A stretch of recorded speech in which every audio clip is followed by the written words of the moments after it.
The rain hammered against the windows of the small apartment, while Sarah Mitchell sat curling her fingers around a warm cup of tea and staring at the gray evening sky beyond the glass.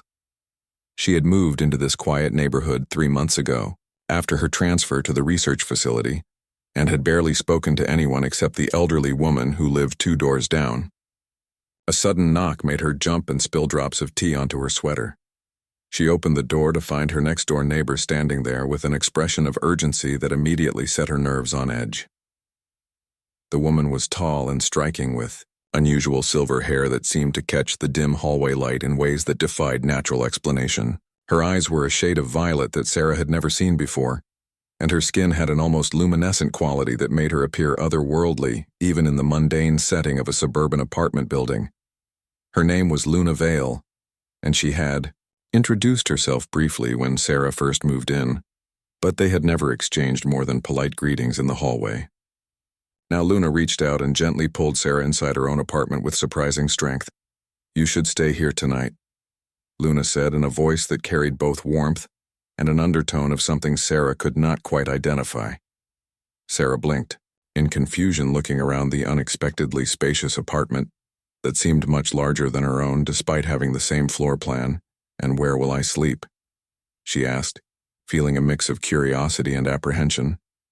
Luna gestured toward a comfortable-looking couch near the window that overlooked the city lights beginning to pierce through the rainy darkness. "And you can rest there. But first we need to talk, because there are things happening tonight that you need to understand." Sarah found herself sitting down without quite knowing why she had agreed so easily, and perhaps it was the strange magnetic quality in Luna's presence, or maybe the genuine concern in those impossible violet eyes. Luna sat across from her on a cushioned chair and folded her hands in her lap before speaking in measured tones that suggested she was choosing each word with great care. "I am not from your world, Sarah, and I know this sounds like something from the science fiction novels you keep on your bookshelf, but I come from a star system you call Andromeda, though my people have a different name for our home." Sarah should have laughed or made an excuse to leave, but instead she found herself leaning forward and listening, with an intensity that surprised her own rational mind. Luna continued explaining that her people had been observing Earth for generations and studying human civilization with a mixture of fascination and concern, because humans possessed something rare in the galaxy and something that most advanced species had lost long ago. "You have not yet learned to fear the unknown," Luna said with a sad smile, "and your curiosity drives you forward even when wisdom might counsel caution, and this quality makes you both vulnerable and extraordinary." She explained that there were factions among the galactic community, and some who saw humanity as a threat to be contained or eliminated before humans could develop faster than light travel, and others like Luna's people who believed humans deserved a chance to prove themselves. "Tonight there will be a council meeting in orbit above your planet," Luna said, "and they will decide whether to reveal themselves to humanity or to implement protocols that would effectively cage your species within your own solar system for the next 1,000 years. Sarah felt her heart racing as she processed this information that should have seemed absurd, but somehow felt terrifyingly real in the quiet intimacy of Luna's apartment, with rain still drumming against the windows like nervous fingers. "Why are you telling me this?" Sarah asked, "and what can I possibly do about decisions made by beings I did not even know existed until 5 minutes ago?" Luna stood and walked to the window, gazing out at the city below, where millions of people went about their lives completely unaware of the cosmic deliberations taking place above their heads. "Because you represent something important," she said, softly, "and I have been observing you, Sarah Mitchell, and not just since you moved here, but for the past 2 years since you published your paper on theoretical frameworks for peaceful first contact scenarios." Sarah remembered that paper and a thought experiment she had written during her doctoral studies, exploring how humanity might react to meeting alien civilizations, and how we might structure initial communications to prevent misunderstanding and conflict. "Your work caught the attention of my people," Luna continued, "and they asked me to come here to assess whether humans were truly capable of the wisdom your paper suggested, or whether it was merely theoretical optimism disconnected from how your species actually behaves." "And what did you conclude?" Sarah asked, though she was not entirely sure she wanted to hear the answer. Luna turned from the window, and her expression held something that might have been hope, or perhaps desperation. "And I concluded that humanity is worth fighting for, and that individuals like you prove that your species has the potential to become something beautiful in this galaxy. But tonight the Council will hear arguments from both sides, and the decision will be made based on evidence and testimonials. She paused and walked back to sit directly across from Sarah, and their knees almost touching. "And I want to take you with me," she said. "And I want the Council to meet you, and to hear directly from a human what your species hopes and fears and dreams for the future among the stars." Sarah felt the weight of what was being asked, and the impossibility of it all.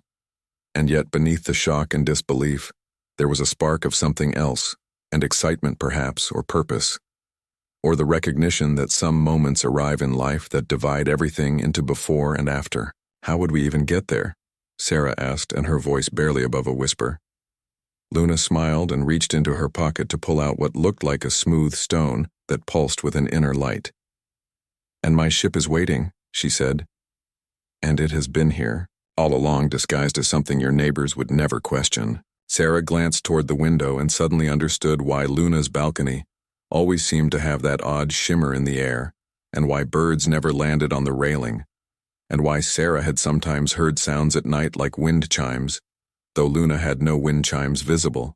The ship was there and hidden in plain sight by technology so advanced it made human stealth systems look like children playing hide-and-seek. "If I go with you," Sarah said slowly, "and will I be able to come back, and will anyone even notice I am gone?" Luna nodded, and time moves differently when traveling through the methods we use and what will feel like hours. To you will be only minutes here, and you will return before the morning comes, and before anyone knows you left. But you will return, changed Sarah, and you will carry knowledge that cannot be unlearned. Sarah thought about her life and about the research position that felt increasingly meaningless, and about the apartment that had never quite felt like home, and about all the nights she had stared at the stars and wondered if anyone was looking back. She thought about the paper she had written and about her belief that humanity deserved a chance to prove itself capable of wisdom and compassion and growth.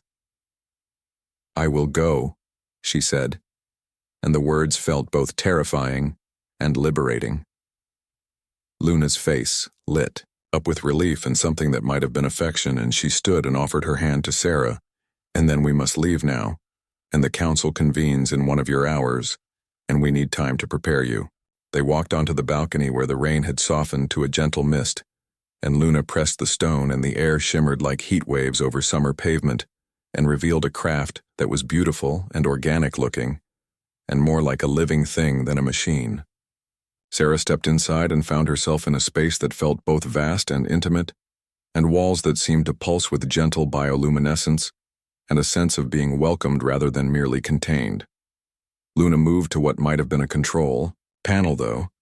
It looked nothing like any technology Sarah had ever seen, and within moments they were rising silently through the atmosphere, and leaving behind the city lights, and breaking through clouds, and emerging into the star-filled darkness of space. Sarah pressed her hand against a transparent section of the hull and watched Earth falling away below.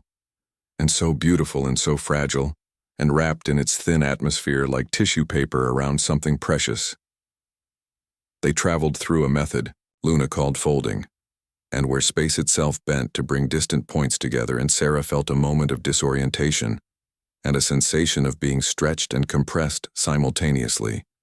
And then they emerged in orbit around Earth, but higher than any human satellite had ever gone. Ahead of them hung a structure that defied description, and vast and crystalline and alive with lights and energies, and ships of dozens of different designs docked at various points along its surface.